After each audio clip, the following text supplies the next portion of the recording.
Hello and welcome to the Danswers podcast. I am your host, Dan Donohue. This is very exciting. I put out a little message before this live started, and I said if we get 25 more followers on YouTube, I will do the podcast today because I didn't know if I had enough time, and I was kind of on the fence about it. So I was like, let's do that.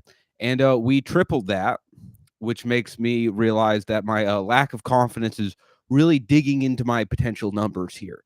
But thank you everybody for joining. This is the live podcast. I post it afterwards on Spotify and everywhere. But we do it live, and we do it live because I like the interactive nature of doing it live. I like talking to all of you. I like the fact that some of you are out of your mind, and that makes me feel good. Before we start the episode, I'd just like to do a couple announcements. I am going to be doing stand-up comedy in Des Moines and in the OC. And some of you may go, Dan, what a strange pairing for a tour. Why would you do Des Moines and also the OC? Is it possibly because you struggle to find places that will have you do stand-up comedy there, so you need to kind of stretch? And you need to kind of take any gig that you get because you're a grubby little pig in the dirt. And to you, I say, well, you didn't have to make the animal analogy. And also, the answer is no. That run, the Des Moines to the OC run, all right, it's a famous run. Many comics before me have made it. Jake the Snake Plissket when he was doing stand-up. Stormy Daniels when she was doing stand-up. They all made that run, and I'm happy to be added to that pantheon of stand-up comedians. Also, the Patreon link is going to be below. Anyway, forget all that. Forget all the promotion. Let's get into the episode. I went for a run today. First time I went for a run in a really long time. And this is one of the few now, usually when I go for a run, I have to force myself to do it. I am wearing kind of whatever clothes I was wearing. It's an impulse run usually. I'm usually running completely out of raw impulse, animal emotion. So I'm usually out there jogging in jeans and a button up and one of those weird crooner's hats, and I'm smoking a cigar. That's usually how I go running.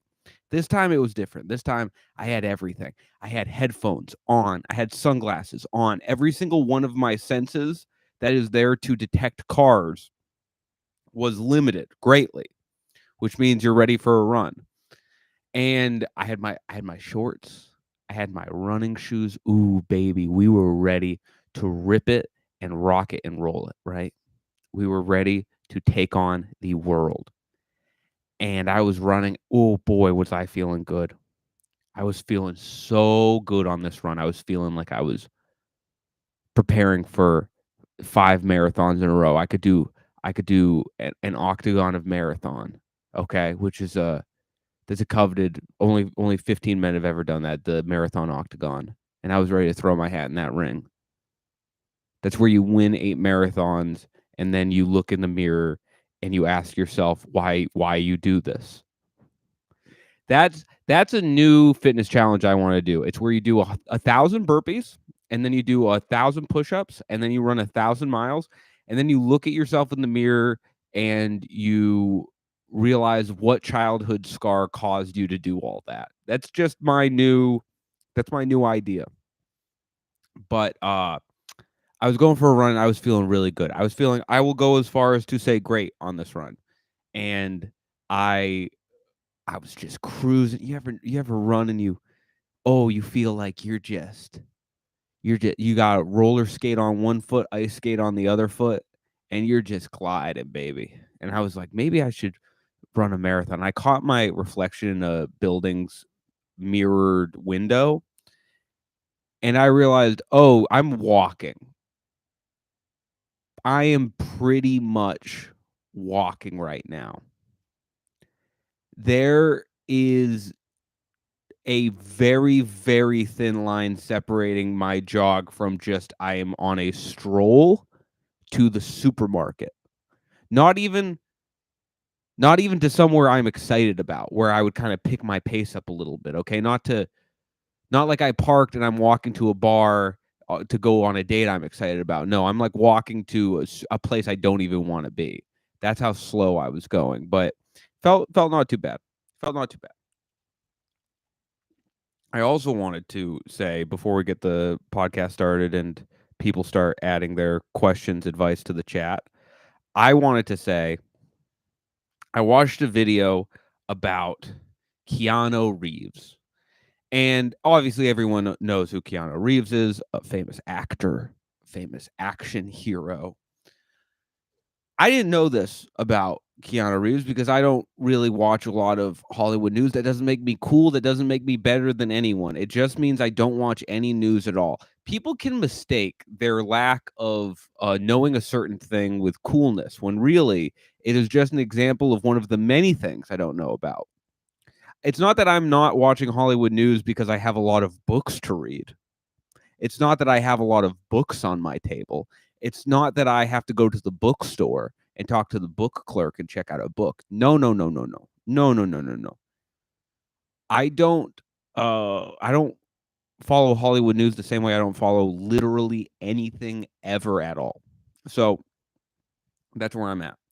But there's this famous thing about Keanu Reeves where I watched a YouTube video about this just recently. And Keanu Reeves is famous for being a regular ass dude. Now, this may not come as a shock to some of you. Some of you are aware of this. I had no idea. And I was looking at the examples that were given for Keanu Reeves being a regular ass dude. And now there's a lot of talk of celebrities being normal and cool, but most of the time when you look at that, it's like The Rock will pull up alongside a Hollywood tour bus and be like, "Hello, it's me, The Rock." And then the Hollywood tour bus goes crazy and he's like, "Ha ha ha." And it's like that doesn't make you normal. That just means The Rock knows he's a celebrity, which is pretty I mean, good for him for being aware of that, right? But also, yeah, I really don't get how that's like the biggest accomplishment of this man's career. But any hoozle. Um there's all these examples of these celebrities doing quote unquote normal stuff, and it's usually not very normal. It's usually incredibly abnormal, right? See, this is someone threw in the chat. Stephen King is low key. Stephen King is in a way low key. But if you knew if you were friends with Stephen King, you would go, Stephen King is crazy. And that's no insult to the man. Okay. That's just who he is. He's a crazy guy. Stephen King, because I know of Stephen King because I'm from New England and the legend of Stephen King's reclusivity is very popular. You know, it was really funny to see him during the Trump presidency because forever there was this big myth about Stephen King being a Satanist and worshiping Satan and doing all of these bad things, right? In terms of satanic ritual, which you know what, you be the judge of whether or not that's a bad thing, right? That's not that's not for me. That's not for me to say. All right. That's for you. Um But basically, Stephen King is like known for being this satanic guy. And then during the Trump administration, he was just like very straightforward politically and was sharing his political opinions in a very like outward open way, which is just very interesting to me, where he went from being a Satanist to being like, he should be impeached, which is not even saying he's right or wrong, but it's just a very interesting pivot from reclusivity to he should be impeached. But no, these celebrities, Stephen King, absolutely Not normal people. Not normal people should not be considered normal people, should not be, talked about as normal people, right? They're insane people. Keanu Reeves, however, does seem to be a chill bloke from the videos that I have seen, which he doesn't seem to curate these, right? They just make it out there. He seems to be kind of a normal feller, right? Like a car backed into his motorcycle and he was like, "Yeah, don't worry about it." I actually okay, here's a story for you folks. And I'm not listen, I'm not within the Hollywood elite, right? I'm not a person who is hobnobbing with celebrities. That's not me. I will sometimes be in the same buildings as them. That's where I'm at right now. I will very infrequently, but at times, be in the same buildings as celebrities. And this is a story of that. I was in the same building as a celebrity. Um my friend rides his bike everywhere, and he was at the Comedy Store, and, as he was leaving, his bike wobbled, and he scratched a vintage, refurbished Corvette. Scratched it, like, did body damage to this car with his bike. He just, like, veered right into it, really ripped into the side, and the security guard at the Comedy Store stops my friend and goes, "You cannot leave. We need to wait for the owner of this car to come out to let you know if he wants you to pay for the damages." Now, the damages of this to a car like that, if you are unaware, $20,000. Like body damage to the car. This is a like unprecedentedly like vintage model car, which you see at the Comedy Store sometimes, right? So my friend's sitting there, he's shaking, he's so nervous. Out of the Comedy Store comes Joe Rogan. It was Joe Rogan's car, Joe Rogan's Corvette. He's a big car guy, right? And um, Rogan walks up to my friend. My friend has never met Rogan, but he hangs out around the Comedy Store a lot. And the security guard explains to him what happened. And Joe looks at my friend and says, "You're a comic, right?" And my friend says, "Yes." And he says, "Get out of here. You're fine." And I felt like that was really cool. Didn't fuss, didn't for a celebrity to be normal, all you need to do is realize you're the richest person in the world and you don't have to worry about a lot. And I feel like that is a good marker for a normal human being. Keanu seems that way. Keanu, however, goes so above and beyond in being just a normal guy. Like there's pictures of him that are so funny. I kind of did a deep dive in Keanu Reeves being normal. Um, there's photos of him eating a sandwich just on a park bench, just looking so freaking regular. It's awesome. He stops to take pictures with people, which is very nice. When he takes pictures with women, he tends to do this thing where he doesn't wrap his hand around out of respect. He will put his hand flat towards the camera. Sick move. Very Mr. Respect. And I'm sure a lot of those women would love him to wrap his hand around. But Keanu is smart. Keanu goes, if 1 out of 10 of these women would be uncomfortable with me wrapping the hand around, then I'll account for them. And it's no big loss to the other women if I just do this every time. Great. Smart guy. I feel like Keanu Reeves will do normal stuff and won't even know why he's doing it so normal. Like, I feel like you could catch Keanu Reeves at a bus stop and be like, "Keanu, where are you going?" And he'll be like, "I don't know." He'll be like, "Are you taking the bus?" He's like, "Yeah." And you'd be like, where is the bus going?" He's like, "I have no direction." But I love that. That's cool. So shout out Keanu Reeves, friend of the podcast. I'm gonna go ahead and say that. Oh, we got a couple questions. Throw your questions in the chat. I'm gonna get to them one by one in order. So throw them in now if you want them answered soon. I will say one more thing, one update before we get into the questions. As you all know, I have an upcoming celebrity boxing match with Mitt Romney, former presidential candidate Mitt Romney. And I just want to let you all know I have messaged Mitt many times. I threw down a gauntlet. I've been messaging Mitt with no response for many months about this. And in no uncertain terms, he has the paperwork. Mitt, sign the paperwork, okay? So let's get this going. Let's get the fight that everyone wants to see. Former presidential candidate Mitt Romney boxing internet micro celebrity Dan Donohue. It's what the people want, okay? The terms of the match are very clear. The winner gets Utah. Let's do it, buddy. Come on. And I know what a lot of people are saying. Dan, you're boxing Mitt Romney? How is that a fair fight? That's an incredibly unfair fight.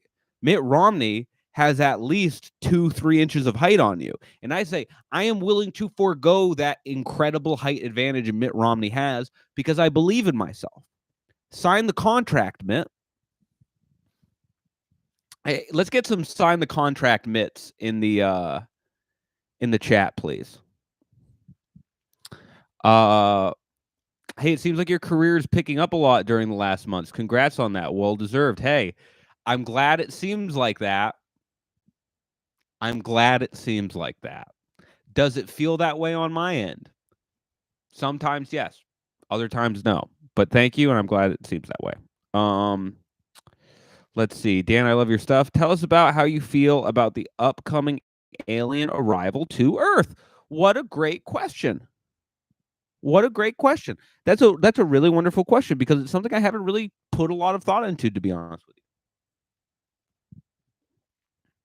There's a couple reasons I haven't put a lot of thought into it. I'm not a huge conspiracy theorist, although here's the kind of guy I am. I am the kind of guy who says I am not a huge conspiracy theorist, and then I will rattle off several incredibly bizarre conspiracy theories.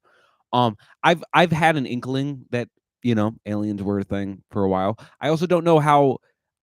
Whenever the government declassifies something, I'm always very skeptical. I don't ever if the government is saying it, I'm always very skeptical. Could it exist? Sure. Could it also be a distraction for other things? Sure. They've done it before. I'm excited that there's been signs and perhaps communications with extraterrestrials. I would like to think that if aliens were to arrive to Earth, they would look at my posts on Instagram and also be confused and frustrated about them, like some of the people in the comment section.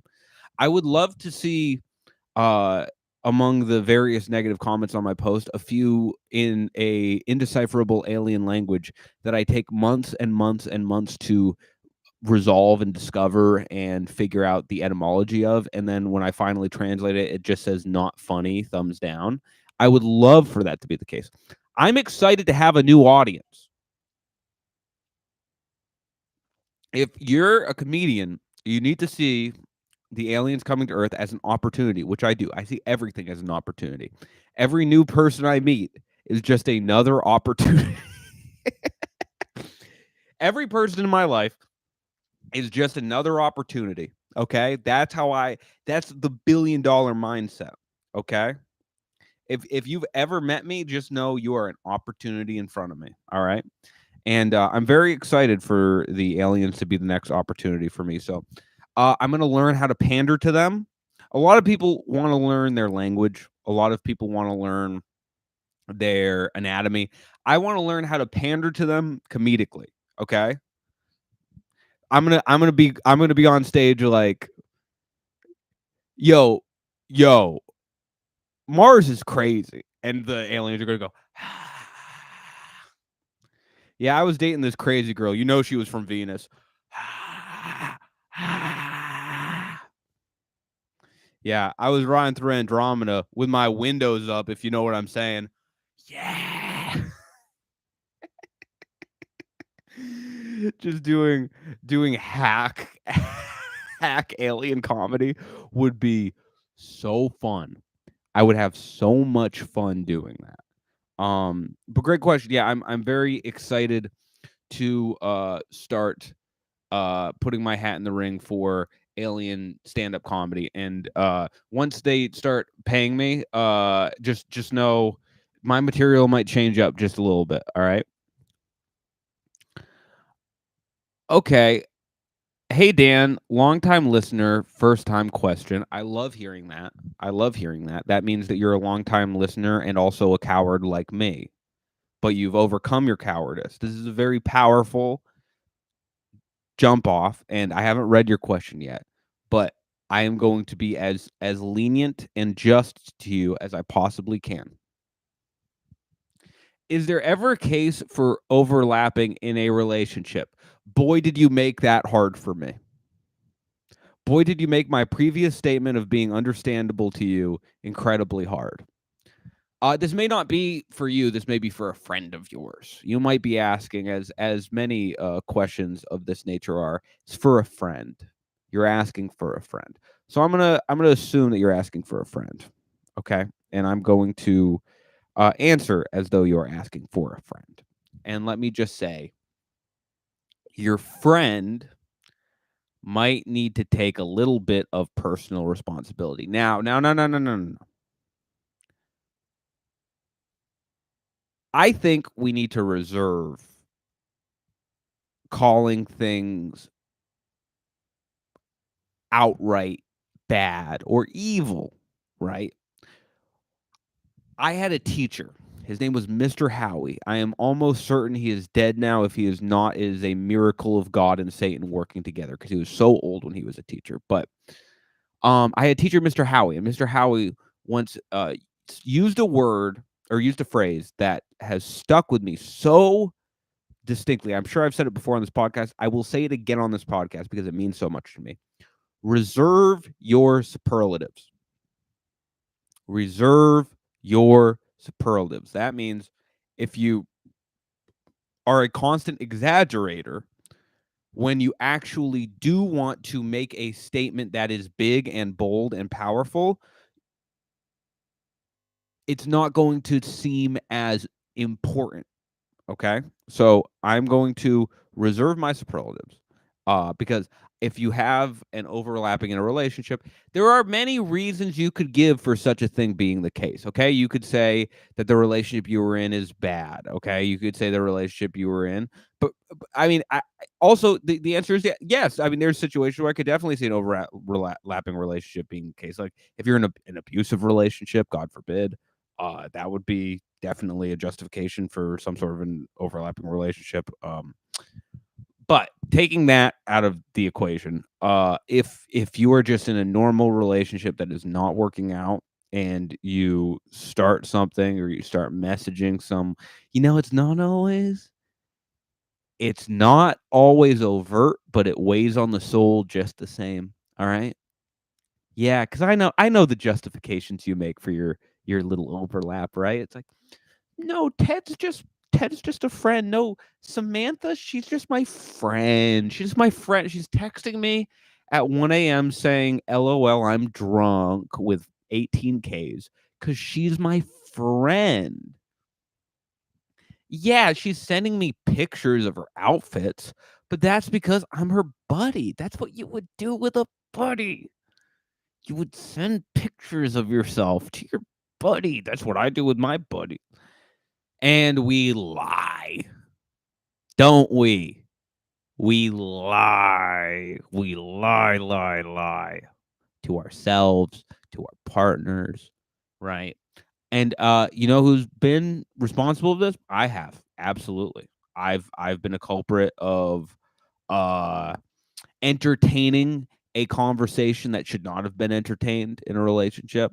I've never cheated on someone, but that doesn't mean that you've acted perfectly in your relationships. And I'm growing and I'm learning. And, I make mistakes constantly. I do. And it feels bad. And it's good that it feels bad.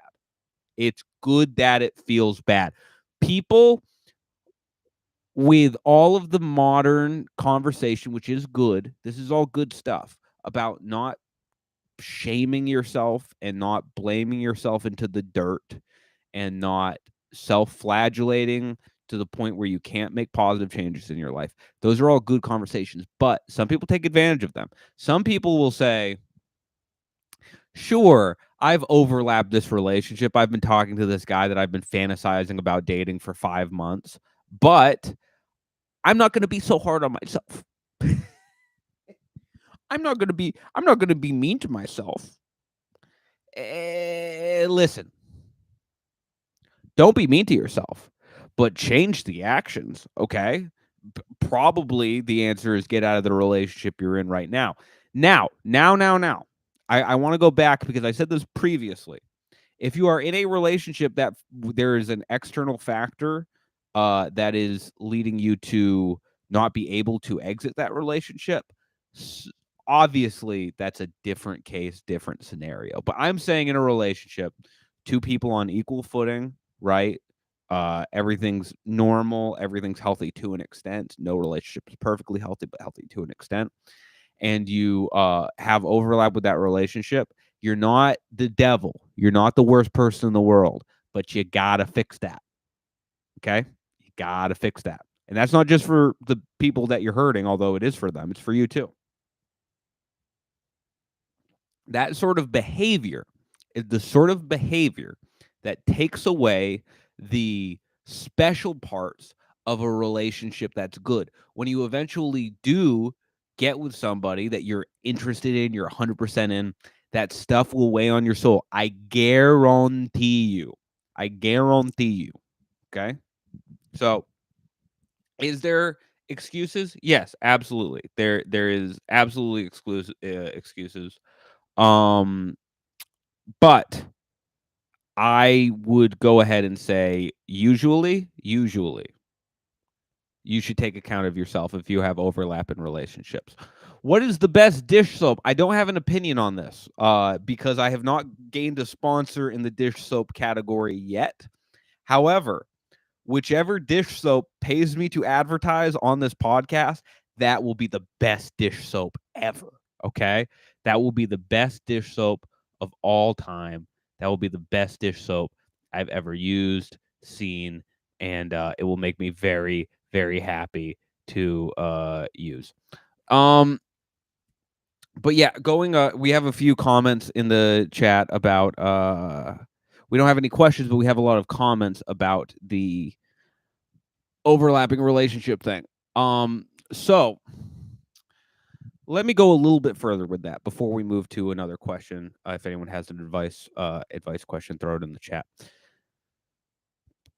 There's a lot of shame when it comes to doing the wrong thing in a relationship. And a lot of that shame comes from a place that I like to call the pit. Let me explain the pit. The pit has been a very helpful uh like basically a device that I use sometimes to talk about a very specific emotional state that people can get in. So, and this has different words. There's a word for it in poker. I don't know if it's the pit, but there's some word for it. And there is a point in losing money in poker. And experts talk about this all the time. Let's say you're sitting at the table and you lose way more money than you were expecting. There's a point where you get so numb to that feeling of loss that you just lose. You'll go to the table and you'll be like, okay, let's put 5,000 because it stops mattering to you in the short term. It's it's almost like that loss has numbed you. When people do things that are unethical in a relationship and you don't have proper communication with your partner, that can snowball into much bigger and bigger things. So you need to be sure that you're dating someone where, let's say, you make a small faux pas. Let's say you make a little mistake. Let's say you XYZ. You need to make sure you're a person that person would feel comfortable enough going to if they were to make a mistake. People don't talk about that enough, but it's huge. If you, through your actions and deeds and being a solid person, can make it clear to your partner that you are open to them making now, that doesn't mean that you let them, like, whatever, cheat on you and do a bunch of bad, like set your dog on fire. You shouldn't let people do that. I am going to make a hard stance and say you should not allow people to do that, right? But I will say, If you can be the kind of person that other people are comfortable making mistakes around, you've really done something good and special. True, I mean that, truly. You have done something very good and very special, because that means that person feels totally comfortable with you, and that means that that person has a completely open channel of dialogue with you. And mind you, and let me make this very clear before I keep going, I am not that person. I am not that person. I am way too harsh with my friends a lot of the time. I'm way too direct with my friends a lot of the time, and I make a jerk out of myself a lot of the time. When my friends come to me and they're telling me about something that I think they're doing wrong, I will often be very direct, almost to a callous extent. So I'm working on that too. All right, I'm not perfect. Okay, not perfect. Not not trying to be perfect. Okay, I am just a man in shorts and running shoes, doing a podcast in front of some of the most powerful people in the entire world. Okay, here's a question. Why is Madonna making a fool of herself on TikTok? What do you mean making a fool out of herself on TikTok? I am unaware of Madonna's TikTok, so I can't really make a statement on this in one way or another. And as I have learned on this podcast, I should not. So I will check out Madonna's because I mean, what I am sort of wanting to say is she let her do whatever she wants, but if she's on TikTok, espousing harmful ideas and saying that, aliens built her deck, then maybe there's a point to be made that, or you know what, actually, if that was the case, I would say let Madonna keep the TikTok because that sounds really fun. Um, Hey Dan, I wanted to let you know your chore rants are extremely enjoyable and have helped me explain complex concepts to myself. Thanks. That's one of the nicest things anyone's ever said. Thank you so much for saying that. The chore talk videos have been really fun to make, and they allow me a little bit more freedom to express myself. And I think what they do, if I can get a little personal, is they allow people to understand that I have some form of chops as a stand-up comic, which is good. Because I think the shorter videos, while fun and good, and I still do those, obviously, you've seen many of them. I don't think they kind of rope people in the same way that the longer videos do. And as a stand-up comic, obviously, I really want to sell tickets and I want people to come out to see me live. And the longer videos have helped with that, I think, a little bit more. I think they've helped people connect a little bit more and understand who I am a little bit more and want to go buy tickets to shows a little bit more. So thank you so much for that. How to call out a friend that doesn't self-reflect on their role in conflicts with other. Whoa. Whoa. There's a question. Is it worth doing? There is a question. A friend that doesn't self-reflect on the role in their conflicts with others. This is actually something I wanted to make a longer video about. That's so crazy that you ask about this specifically, because I I've been mulling around with this. With the writing and performing that I do, a lot of the times I'll get an idea stuck in my head and it'll just kind of rattle around my brain for a while, and sometimes it becomes stand up and sometimes it doesn't, right? So when I get an idea stuck up there, it kind of like rolls around and ruminates, and I start seeing it reflected in my day-to-day life. And this is something I've seen reflected in my day-to-day life very often. There are people whose communication style and their way of dealing with the world around them is to see themselves as the absolute hero and others as the absolute villain. And let me tell you, this is a really telling sign that someone is not going to be chill to hang out with. If Now, self-esteem is one thing. If you believe in yourself, if you think you're right, if you think you're good, that's all fine. That's all fine. If every story you tell about a conflict with someone else is They are completely wrong, and they are completely a jerk, and I am completely right, and I am smart and good and beautiful and awesome in every single possible way. In those conflicts, in general, that's fine, but in those conflicts, I don't trust you. I don't trust you. You need to have a little bit of self-reflection and sometimes even a little bit of self-deprecation. Too much self-deprecation is bad, okay? I think a lot of people have gone way too far into the area of self-deprecation, and they've gone into a place of no return, right? But whenever I'm talking to somebody and they're always the hero of their story, they're never doing anything wrong, they're never taking accountability for causing conflict, they're never the person in the wrong ever. And now I've had conflicts where I am correct in having conflict with these people.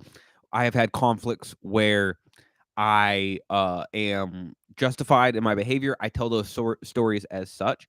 I've also had conflicts where I am just wrong. I just do the wrong thing. I mess up. Usually when you're in a conflict, the other person messes up too. When two adults are yelling at each other, it's usually not a smart choice for either of them. But boy, oh boy, oh boy. If you're always the person like I've messed up in relationships, I've messed up in friendships, I've done the wrong thing many, many times. And I try to be very open about that. And if someone I'm communicating with doesn't have that understanding of themselves, I don't want to talk to you. And that's not just because I'm bored in the moment. I think it's a sign of something much greater. I think it's a sign of like probably a general lack of responsibility. I think it's a sign of general egotism, if that is a word. That might be a Dan word. Egotism. Can we take a quick look and see if egotism is just a Dan word? But is it worth doing? If you're a really good friend with this person, absolutely, because that's really important for them to understand. They may not be receptive to it. Conflict with friends is always a tricky subject because you never know if it's the right or wrong thing to do. I would say definitely sleep on it for a little bit, see if it comes up, and maybe you can bring this sort of thing up organically in the moment. That's usually not a bad way to go about it. But if this is your friend and you care about it and it's affecting the friendship, you should tell them, because if they're not the kind of person that can receive that sort of information, maybe they're not the kind of person you want to be friends with. But great question. This may have been already asked in a different AMA, but how did you decide to do stand-up comedy? It was that's been asked in a different AMA, but when a question has already been asked, I like to go in a different direction with it, if that is okay, if you don't mind. I was at the Comedy Store last night, and I love the Comedy Store. It's one of my favorite places. It is such a great place to sit and watch stand-up comedy, and Anthony Jeselnik goes up. Anthony Jeselnik is a devilishly handsome, slow-talking, low-voiced man who's a incredible joke writer. Great joke writer, just such a sharp joke writer, has such a unique cadence, is just, like, kind of all around, in my mind, solid stand-up, and he does a joke that I think, and I don't wanna blow the joke, at all. I would never wanna tell a comic's joke, but he does a joke that got me thinking, basically about, like, the amount of times people talk about how hard it is to do stand-up these days and how sensitive people are. Let's go from the premise, because I don't know if it's true, but let's just take the premise. Mind you, I'm not making a stance here specifically, but let's take the premise that people are more sensitive today than they were 30 years ago. I feel like if you're a stand-up comic, that shouldn't really bother you. right? Because the things that sort of sensitivity is affecting are potential industry jobs, right? Like if you want a TV show, it'll definitely affect that. If you want to act in general, it'll affect that. If you want XYZ, it'll affect that. But if you want to be a stand-up comic, it's like there's a level of I mean this is me getting maybe like a little bit up my own keister, and I apologize for that, but I think there is like a level of responsibility that you have to kind of be like, well, people might not like this. And they're not wrong for that. People might just not like the thing that I'm doing, right? That's just a potential people could very I mean, people listening right now might hate my comedy, quote unquote, whatever. But it got me thinking about that and how like overused that conversation is, especially on stage. Now, like have comics been thrown under the bus at certain times for reasons that I personally don't think are necessarily justified. Sure, absolutely. Sure. But even if that does happen, it's like, yeah, well, you picked a job that has that like where that's kind of a potential outcome for the job. So that's kind of just how it is. So great question. Sorry if I went in a different direction than you thought, but hey, that's how the beautiful podcast rolls. All right. Um Hey Dan, do you believe in the hot crazy ratio women theory? Okay. The hot crazy ratio theory. Uh I remember seeing that was the kind of thing that dads love sharing on Facebook. If you're not familiar with the video, I'm not gonna do a good job explaining it, but basically it's a guy with, like, a graph, and he shows that, like, the hotter a woman is, the crazier a woman is, the more hot she has to be for you to date her, and then he made one for guys too, where it's like, whatever. I mean, do I believe it? No, and also I do there's a form of comedy that I can only refer to as Facebook comedy. It's comedy that is maybe, let's say, a little bit dated, a little bit done before, let's say. Now, mind you, I do think that sometimes like it's refreshing to see sort of dated comedy. That's why I like being on Facebook sometimes, because I'll see a joke and I'll be like, "Oh, I mean, I've seen this kind of joke before, but I haven't seen it in a while because I just am not exposed to that side of but whatever." But um it's fine. It's fine if you like that sort of stuff. I don't think it makes you a bad person. It's just kind of for me, it's the kind of thing my dad would share to the family group chat, and anything that your dad is into and he would share it to the family group chat, you kind of get soured on it. You know what I mean? I think that's healthy. Oh, someone just very thankfully let me know that egotism is a real word. I'm a nerd. Don't say that about yourself, and couldn't help but Googling it. Definition is the practice of talking and thinking about oneself excessively because of an undue sense of self-importance. Interesting. Okay, so that is kind of what I'm talking about in a way.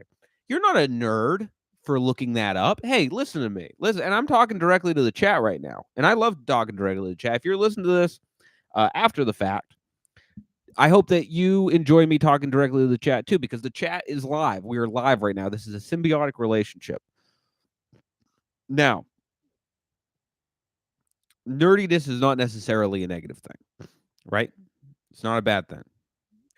In fact, the meaning of the word has changed so drastically, so intensely. It may be the most it might be the most changed word in popular it's so changed. It's one of the most changed words in popular use. I'll say that. Because it used to be really, really bad to be nerdy, I feel. It used to be, like, a really negative thing, you used to really not want to, and now I think people caught on to the fact that I would like to see the definition of nerdiness because back in the day, it had a very specific context of, like, a bookish person who is very adept at, any like a practice of the mind and not of the body. But now there'll be guys who can deadlift like 300 pounds and be like, I'm a nerd, which they very well may be, but it's very difficult to keep and track with that word. It went from an insult to a compliment, which is really interesting for a word because a lot of times words will go from descriptors to insults. That's the normal kind of procession of a word is it will go from a descriptor to an insult. Nerd very well could have been one of those words where we just kind of stopped using in general because it was hurtful, but instead it became this positive thing, which is very, very interesting. It's a very, very interesting thing that we kind of reclaim that word, and I do wonder how broad it's become because I will say this about the word nerd, and not to go off on a tangent, but that's this whole podcast. If I were to say like talk about the nerdiest people I know, I would say a lot of them are kind of guys who go to the gym a lot.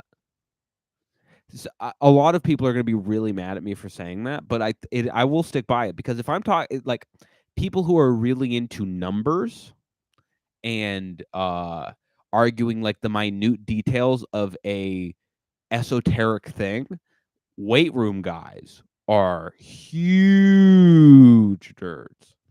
Like if you're just generally athletic, you you can probably get by with being pretty unnerdy, right? You go to the gym, you bench press as much as you can, you eat a steak, you eat a full ham hock, and then you walk out of the gym. You eat the ham hock in the gym. That's who you are. You're eating the ham hock using the bench press as a plate. But if you're like massive, I've known two or three people that I would consider massive, like 230, 240, 5'11" to 6 feet tall, just all muscle. Those guys are nerds. Those guys are nerds with pecs. Okay. Oh, we're having a bit of a disagreement in the chat. About the word nerd, but that's okay. Hey, we can have disagreements. What is the most memorable tangent that you ever went on? Oh, that's such a funny question because I do have an answer that seems like the kind of question that's too specific to have an answer for. Um, I can be a bit of a nightmare on dates. Not in the sense that I'm like mean or rude. I don't think I'm either of those things. But I can uh bring the conversation to a territory that for a lot of people can be a little bit uncomfortable, right? Like if we're talking about sports, I mean we'll like I can really bring the conversation to I, I don't know, it must be my family or whatever, but my ability to turn a conversation into an argument is so powerful, is so incredibly strong. It's like unrivaled. So I was talking to this woman, and she was talking about, oh man, I hope she doesn't see this, but obviously I won't be descriptive, but there's an off chance that she sees this. So just know by me telling you this story, I'm taking a huge risk in my life. There was a woman I was on a date with, and just normal date stuff. She talks about what she's been up to. She said she's been campaigning for a politician. I go, that's very interesting. What kind of politician? What platforms was he interested in? Da da da. And she talked about a platform that, and I'm paraphrasing this platform, but it is so wild And mind you, she just opened this up by being like, "Oh, I was on the campaign trail." So I could have and should have just been like, "Oh, that's interesting," and then just moved on. I could have done that, but I didn't. I didn't do that. She says, "I was just on the campaign trail." I said, what are the platforms that you're interested in?" She said, "Well, there's this one that's really interesting." She goes on to describe the it's basically one of those things that's called one thing, but it's totally another thing. It's something about like the parents are choosing where their kids get to go to school, but that's actually not the parents aren't choosing. She was saying that she was interested in this platform that this politician was pushing, where kids test. They like basically test, and if they test well, they go to a good school in like a rich area. And if they test poorly, they go to a bad school in a poor area. And now, as a child who is in special ed, you could see where I may have some issues with this platform, right? First of all, I think that in a lot of ways, a child's abilities in school, especially at a very young age, is due to a lot of factors outside of the child, right? I think that has a lot to do with the parents. I think that has a lot to do with the environment you're brought up with. If you're 8 years old, I don't think you have a lot of say in, let's say, how much time you have to study. If you're in a very loud house, if you get home late due to how far you have to travel for school or who can pick you up, there's just a lot of things going on. And when she said that, let's just say the date turned. You ever get into an argument and you feel like it's a car skidding, right? Have you ever gotten into an argument where you know you shouldn't be in the argument because of the situation you are in, right? You shouldn't be arguing with the host at Denny's. You should be trying to get a table and sitting down. You shouldn't be arguing on a first date with someone. Even if you disagree with something they say, you should let it go and then just not text that person later, or just let them text them later and let them know, "Hey, I don't feel a lot of chemistry." I didn't do that. You know I didn't do that. I said a couple of funny things. I I started mocking the idea that an 8-year-old should pull himself up by his bootstraps. She was literally like, "Pull yourself up by your Velcro shoes." It was such a funny and I was just like, "You just think that's normal," but some people do. I mean, that's the thing. If you're meeting someone for the first time, it's like chances are they're nuts because most people are nuts. But it was just like, I mean, it hit a little bit too personal. It hit a little bit too close to home for me. That specific one. Um, but yeah, that was very that was a tangent I definitely didn't need to go on. What are your thoughts on the lies of omitting as a character trait? I'm not talking about the forgot to tell you. Like they lie, then they confess, and you have to judge their character. Well, that's a tough. Uh, oh, they give you a large lie of omission. Then when they confess, you have to decide if you have truly been honest with them. Okay, so basically, what you're saying. Sorry, it took me a second there. You were saying, how do you feel about people who lie with omission? So that's basically this is a polarized version of it, but let's say I'm at a bar and I see um a woman, Stacy, and we sit down and we have like a whatever hour-long conversation. And Stacy's my friend's ex, right? And then my friend goes, "Oh, like you were at the bar last night. I heard Stacy was there." And then you say, "Yeah, I saw her." It's not technically a lie because you did see her, but you know there is information there that would be pertinent for the person to know that you chose to not give them. If lying was a ladder, the rung of omission is one step below, and it's still right there at the top.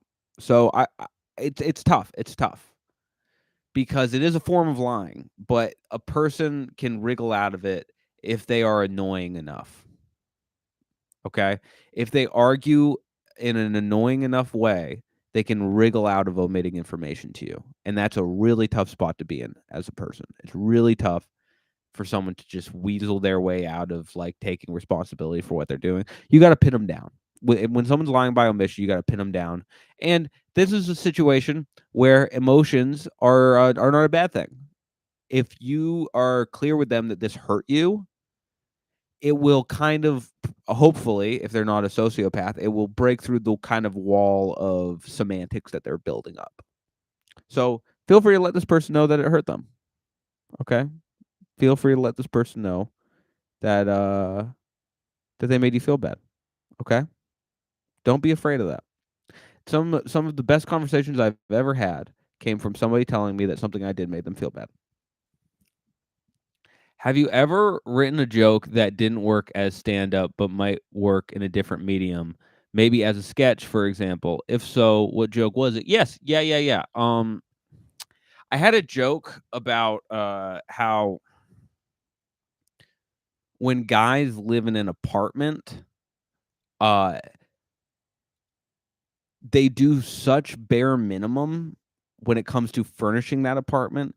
They will generally have one of something that they should have multiple of, like, let me think here. Like, they'll have one plate, you know? Like, if guys live together in a shared apartment, they'll have one plate, and then they'll get into these insane arguments where it's like, "Ted, you used the plate last night." Um, I made that into a sketch about 3 guys that wanna go on a date, but, one of them I miss making sketches. As I'm explaining this, you're making me wistful and miss making sketches, but, all 3 of them have dates that night, and so they need to decide who gets the shoes because they all only have 1 pair of shoes. So, that was, yeah, I tried doing it on stage as stand-up, but it just didn't work as well in the explanation process. Um I saw this is a comment. I saw part of your stand-up on Don't Tell Comedy, and the comments were all about you being the love child of Henry Cavill and Freddie Mercury or Superman with a mullet. Uh, Thought you'd get a kick out of that. Oh, if you don't think I'm reading the comments under my Don't Tell set every single day, you are out of your mind. You are out. I refresh the comments. I have very possibly, and this is not an exaggeration, this is going to sound crazy, and I'm okay sounding crazy. I may have seen every single comment that has, and there's like hundreds of comments. I may have read every single comment on my Don't Tell. Many of them are very positive. Many of them are saying things like, "I look like the love child of Henry Cavill and Freddie Mercury." And that makes me feel very good. It does. I appreciate that. Some people have asked me, do I feel as though it's objectification? I don't necessarily think so. I think that a lot of people, when they see something, the first thing you're going to comment on is what it looks like. It's sort of getting into the subconscious of people's brains. I think a lot of the time, the first impression you get of someone is the way that they look, and you're going to comment on that if you're not tethered by the social norms of having to be in front of a person. So I accept fully that people are going to make comments about the way I look, whatever.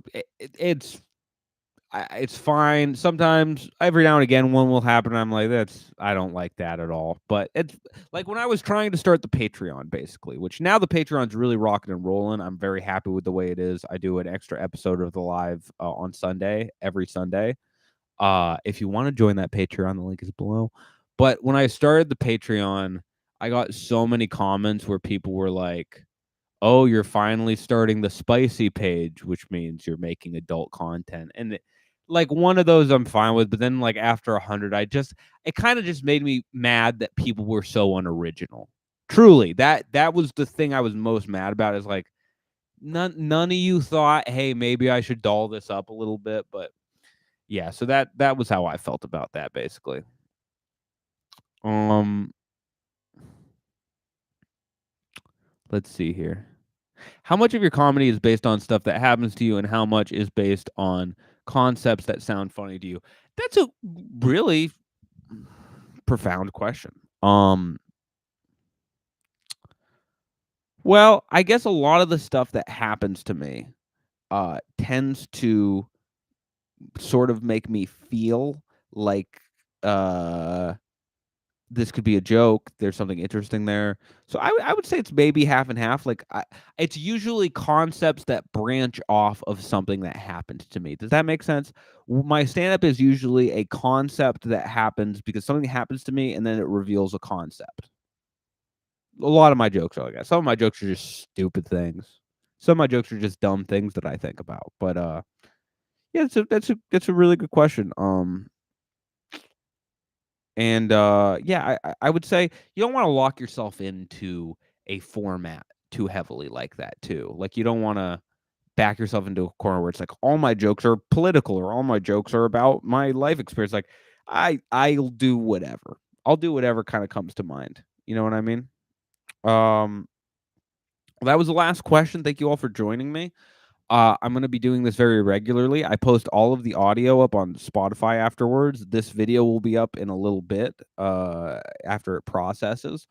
Please check out the link tree below. It has my stand-up dates. It has all my other, the other things that, Patreon, Cameo, if you're interested in a Cameo. Um, but most of all, thank you for watching. Please subscribe to the YouTube channel. That's one I'll very staunchly. Please subscribe to the YouTube channel. Thank you all so much for watching, and have a good one.